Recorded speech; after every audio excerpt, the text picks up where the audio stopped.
বৌমা তোমার কোনো বুদ্ধি শুদ্ধি নাই, আর বেলা 12টা তুমি এখন উঠন করিতেছ।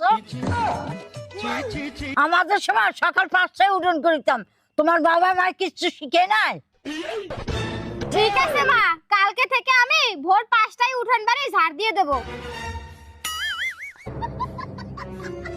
মা, দাঁত মাজা পেস্ট শেষ হয়ে গেছে, আমি এই পেস্ট কিনবো, আমার কয়টা টাকা দেন। কি দাঁত মাজানি শেষ হয়ে গেছে? দাঁড়াও। এই নাও বৌমা। ও শাশুড়ি মা, ইটার টুকরা দিয়ে কি হবে? আজ আমার রাজধানী, আমাকে সময় দাঁত মাজনি ছিল না, আমরা এই কুচে দিয়ে দাঁত মাজতাম। নাও তুমি এই কুচে দিয়ে দাঁত ঘষো। এই তুমি দাঁড়াও তো। হ্যাঁ মা বলো। তুমি এই থালা বাসন নিয়ে কোথায় যাচ্ছ? কেন মা, আমি রান্না করতে যাচ্ছি।